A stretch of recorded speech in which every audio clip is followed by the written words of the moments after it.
On va maintenant voir un indicateur de performance très utilisé aussi dans Power BI. C'est l'indicateur de jauge. Donc je vais venir créer une nouvelle page. Je vais la renommer en jauge. Et on va venir ici créer donc ce nouvel indicateur de performance qui est donc la jauge. Cette visualisation va nous permettre de juger où en est notre performance par rapport à une performance cible. Donc ça va nous permettre d'avoir une sorte d'aperçu concernant nos chiffres par rapport à ce qu'on attend de nous comme objectif. Pour ce faire, je vais utiliser le nouvel onglet que j'ai rajouté dans ma base de données Excel. Donc je vais venir l'ajouter dans mon Power BI. Je vais venir sélectionner l'onglet que je n'ai pas ici. Donc ça concerne les objectifs. Je vais venir juste transformer ma colonne qui n'est pas en pourcentage. Donc j'ai ma colonne pourcentage actuel ici. Je vais venir dans transformer après avoir sélectionné ma colonne. Et je vais venir ici dans type de données, sélectionner pourcentage. Remplacer l'actuel. Et on a donc ici nos pourcentages. Je vais pouvoir retourner dans Accueil, fermer et appliquer. Et maintenant, on a notre onglet Objectif qui est venu s'incrémenter dans notre colonne Champ. Étant donné que cette jauge est basée sur des objectifs, on a vraiment besoin de ces données afin de réaliser cette visualisation. On va donc effectuer une visualisation, donc un objectif par produit. Donc je vais venir sélectionner ma jauge. Et comme vous voyez, dans un premier temps, on n'a rien, c'est normal. Et la jauge sera de cette forme. On aura notre minimum, notre maximum, notre objectif ainsi que notre valeur actuelle. Donc afin de construire cette jauge, vous avez besoin d'une colonne qui va correspondre à ce que vous étudiez. Donc ici, dans mon cas, ce sera mes produits. Ça peut être aussi des jauges effectuées en année. On aura besoin d'un minimum, donc par défaut 0% c'est bien, d'un maximum qui sera ici, tout en bas à droite de la jauge, d'un objectif, donc j'ai mis à 100%. Le maximum, c'est à vous de le fixer, moi je l'ai mis à 150%. Et on a le pourcentage actuel de réalisation, pour mon cas, de réalisation du chiffre d'affaires par produit.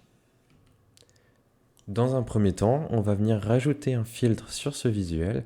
Pour mon cas, on va étudier les produits. Donc je vais venir déplacer mes produits sur ce filtre. Ça peut être une colonne qui sera la base de votre indicateur de performance. Donc pour mon cas, dans un premier temps, je vais sélectionner la chaussure. Et maintenant qu'on a rajouté notre filtre, on va venir ici dans la section visualisation, rajouter nos données afin que notre jauge prenne forme. Donc dans valeur, on va venir déplacer la valeur actuelle, donc le pourcentage actuel de nos chaussures.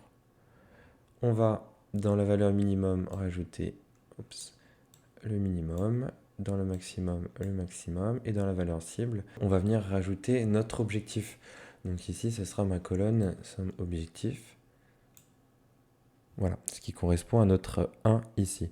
Donc comme vous le voyez, Power BI a détecté que tout était en pourcentage et nous l'a transformé sur une échelle de 0 ici à 1 pour 100% et 1,5 pour mes 150%. Et comme vous pouvez le voir, concernant mes chaussures, on est à 89% de l'objectif qui est de 1. Donc gardez vraiment en tête que pour effectuer ce genre d'indicateur de performance, il nous faut une valeur minimale, une valeur maximale et un objectif cible, et tous ces champs doivent être renseignés en pourcentage.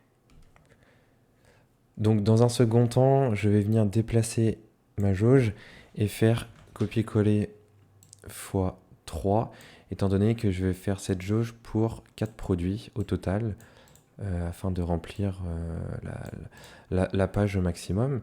Donc voilà, vous pouvez bien entendu faire en sorte d'avoir exactement la même taille sur les deux. Et une fois cela effectué, je vais venir ici cliquer sur ma deuxième jauge, dans les filtres, donc dans les produits. Je vais venir dégrouper et sélectionner mes jeans. Sur le troisième, je vais venir sélectionner Donc je désélectionne chaussures, je vais venir sélectionner mes t-shirts. Et sur la dernière jauge, je vais venir sélectionner mes vestes. Dans l'infobulle, on peut venir rajouter notre chiffre d'affaires par produit ici en valeur. Donc ce sera ce champ, je vais le rajouter dans infobulle. Et lorsqu'on va venir ici passer notre souris, on a le chiffre d'affaires du produit en question. Donc je vais faire ça pour chacun d'entre eux. Maintenant, je vais venir effectuer un peu de formatage sur chacun de ces jauges. Donc on va en faire une ensemble. Je vais sélectionner par exemple celle en haut à gauche. Je vais venir ici dans mise en forme visuelle du champ visualisation. Au niveau de la couleur, ici, je vais mettre une couleur par produit. Donc ici, je vais commencer par mettre du orange. Et en cible, je vais venir mettre du rouge, ce que je vais mettre partout. Je vais mettre la valeur cible rouge. Donc ici, je vais laisser activer étiquette de nœud, étiquette de cible et valeur de la légende. Dans général, je vais venir ici sur mon titre et bien sûr modifier le texte, étant donné que par défaut, ça ne voudra rien dire. Donc je vais mettre indicateur. Voilà, donc je vais venir changer mon titre. Vous mettez bien entendu ce que vous voulez selon vos données. Ici, on a tout ce qui tourne autour de la police, la taille de la police. Donc je vais venir centrer, mettre en gras et augmenter un petit peu la taille. Voilà. Et enfin, dans les faits, on peut venir modifier l'arrière-plan. Donc je vais mettre un gris léger pour toutes mes jauges. Je vais venir aussi activer la bordure et l'ombre. Voilà, donc tout ça c'est OK. Donc mon premier graphique est fait.